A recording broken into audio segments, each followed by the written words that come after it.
Alex Rousset with Action on Film 2014. I'm here with Adam Morse, and he's going to tell us a little bit about his film, The Window. So, Adam, how are you? I'm good, thanks. Good, good. So you just got off a plane, I heard? Yeah, tell a lie, I could be better. Just a bit drained from the flight. Definitely. Yeah. How long was that flight? It was 24 hours of traveling. Oh my goodness. Which is stupid because I came from London, so it should have been a lot less. But took a flight into Philadelphia, and then I was in transit for a while. I had to take another flight from Philadelphia here to Los Angeles, and then get down here to Monrovia. And my gosh. yeah, I was traveling for about 20 hours. But anyway, yeah, let's move past that. All right, so I'm The here, Window. I'm alive, I'm still breathing. You're good. Yes, and you're at the Action on Film Festival. Which I'm very excited about because it's a USA premiere of my film. Oh, nice. And it's my first film. Oh, wow. Okay, So. we have so much to talk about then. Okay, so what is your involvement with The Window? I directed it. Nice. Well, I wrote and directed it. Oh my gosh, okay. I also produced it. Wow, so you were very busy. Yeah, it's my baby. Okay. Because I've been acting, since, doing theatre since I was very young. And I'd always wanted to make films, and I'd always made stupid little movies on my webcam when I was a kid, and with SLR cameras and stuff, but films that never saw the light of day, thank God. Yeah. I didn't really know what I was doing. But I decided, I wanted to start telling stories, and and I had to figure out logistically how could I make a film with no money.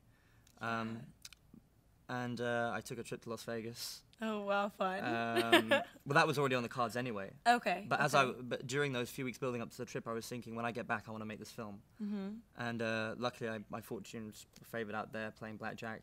What? So you funded this film from a trip to Las Vegas? Yeah. No way. Yeah, yeah. That is like a story in itself. I think. Yeah, I guess it wasn't a lot of money. It was. I came back with about $700 extra. Wow, but that's awesome. I was paying dinner for my girlfriend then every night as well, and so I want a bit more than that, but it was enough to come back and get the production going.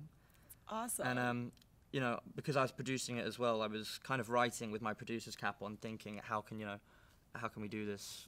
Where are we going to get this from for free? And how can we score that? And so I wrote a confinement movie, all in one location. Wow. All happen. The whole story takes place in one night, and it's a party film. Okay. Yeah. What is it about? Well, it's a party film with a twist with some deeper meanings. Okay. It's a dramatic comedy, and it's about two friends, these two guys, Sam and Danny, and they gate crash this exclusive party. Nice. At this manor house in West London in the country. It's a big mansion. They crash it, and with separate intentions. They have different objectives. Sam's going there to find his girlfriend, Amy, and he wants to find Amy and resolve their relationship because they're kind of on the rocks. Danny is just tagging along with Sam for fun, hopefully going to hook up with the first girl he can find.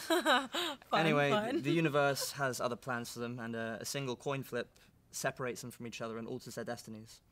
And then we take a trip through the window of opportunity, and we see how every second counts in life through focusing on a particular moment in the night. And we flash forward in time, we flash back in time, and we see, the different characters' point of view, and we take, a different angle and see it from Amy's perspective, we see it from Sam's perspective, we see it from Sam and Danny's. It's a story of two halves, two chapters, because the first chapter is Sam and Danny, and the second is Amy, when we meet her.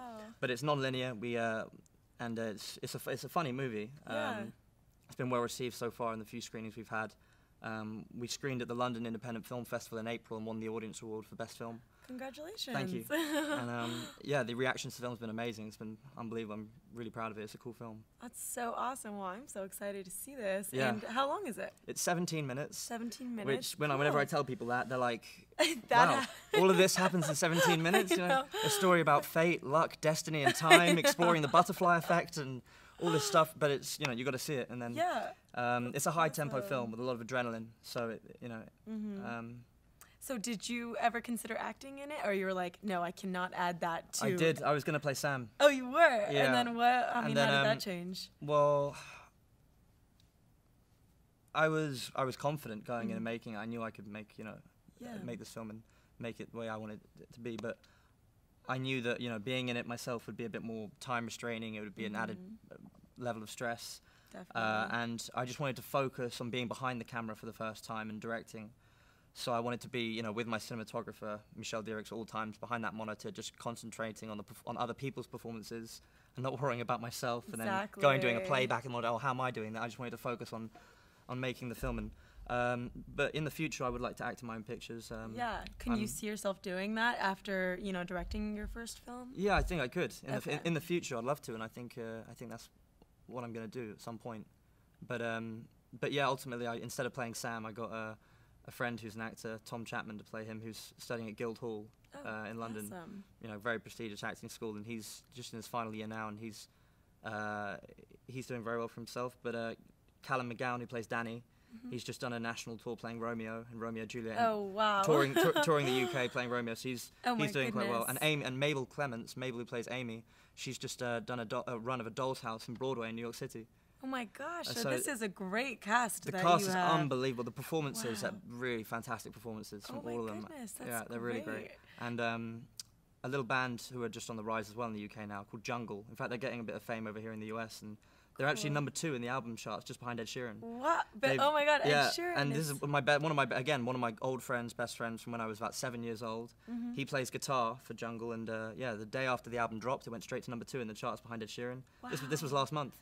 And they're part of the. And well, Fraser, who plays guitar for Jungle, he stars in the film. He stars in The Window. He plays a character called Simon, and also he lends his guitar sound to the soundtrack because it's an all original soundtrack with the music we composed and recorded, especially for the film. And it's we got some cool music in the film too. So this all started off lucky. You went to Vegas, then got some money, and then all these people that are in your film are just doing awesome as well. It's great, yeah, because obviously they're doing well. It all bodes well for the film that they're doing well on their own, and their own stars are on the rise and stuff. So it's really cool. I'm happy for them as well. Exactly. Yeah.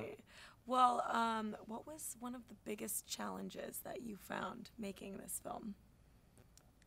Trying to get people to do stuff for free. Yeah, okay. It's usually the case. Yeah, I was doing it with a shoestring budget, and you know, calling in favors was, to an extent, it was okay for a while because you know I luckily have a lot of friends in the industry. Yeah. That were willing to help me out and get started directing, and you know, had confidence in me because they could sense the confidence I had in myself, you know, for the story. But you know, post-production was grueling. It was long. Oh no. We were in because we took 4 months to prepare the shoot. We shot the film in 3 days, and then we're in post for a year. We changed sound mixes 3 times. I was pulling my hair out because you know, when no one's getting paid, you can't really crack the whip and say hurry up. You know what I mean? They've got to take priorities for whatever their paid work they're getting, and it's understandable.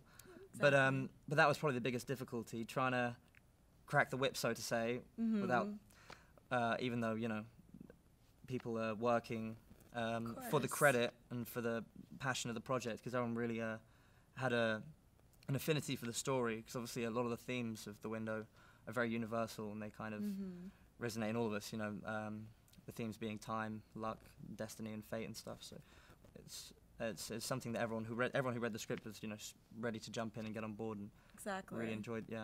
Awesome. And none of them can come out, huh? They're probably too busy to watch the premiere, like to come to LA. Yeah, unfortunately, none of them can make it. I've got my good friend and associate from Abu Dhabi here, Amran. Awesome. He's made the trip over with me. Good. So you have a partner in crime. Yeah, and in fact, a lot of how The Window started, or how the story from how I wrote the film came from a trip from Dubai. Oh my gosh. Which is like a second home for me because I have family over there. Oh, okay. My auntie, my mother's sister, moved out there 40 years ago before it became Dubai, a long time ago. And so my cousins are half English, half Emirati, half local. And so yeah, I go there every year. And anyway, a few years ago, on one of my trips there, I was in the car with my cousin, and we were going down the desert road from Dubai to Abu Dhabi, and we were going quite fast, very fast. Must have been going over 150 miles an hour. 150? Yeah, people drive fast in the UAE. Because everyone has a fast car over there. Yeah. And everyone likes to give it full and get to places quickly. Wow. And so we were going fast, and then this big truck, like a lorry, came into our lane to overtake a car in his lane, swerved past us. Literally, my cousin hit the brakes, smoke's flying up from the tires. We swerve and miss this truck by like inches. I just remember seeing it literally through the glass of our car. and we were like a split second from death. Like, Oh my god. the closest I've ever been in terms of like being in a car to just die. Yeah. You know, we would have been gone if that hit us. And you know, we got out the car, and I thought I was gonna be sick. I was like, I almost just died. Yeah.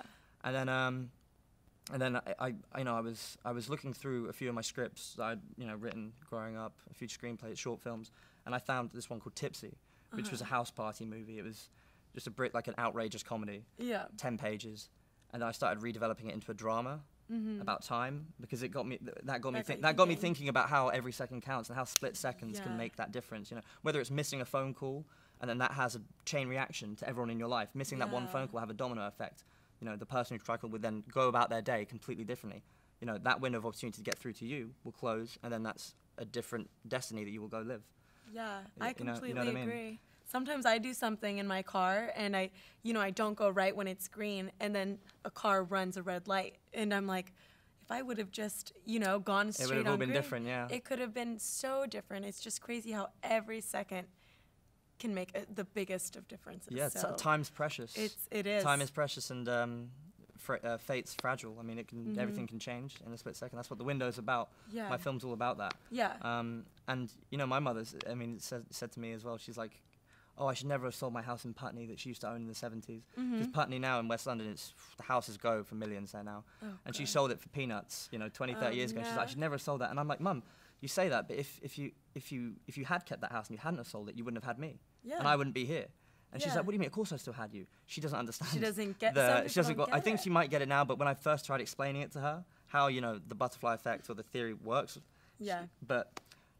She's like, no, I'd still have you. I want both. Exactly, yeah. But awesome. Okay, well, thank you so much for this interview. No This worries. sounds so interesting, and I feel like so many people can relate to this because it's so serious, and I don't know. It's a fun film though. Great. Yeah. I'm putting a lot of like serious tones on it, but it's still fun. It's a fun the film. lightheartedness. Yeah, it's a comedy. It'll make you laugh. Okay. Hopefully. Good. Well, thank you so much. And Adam, you have just been AOF. Yes.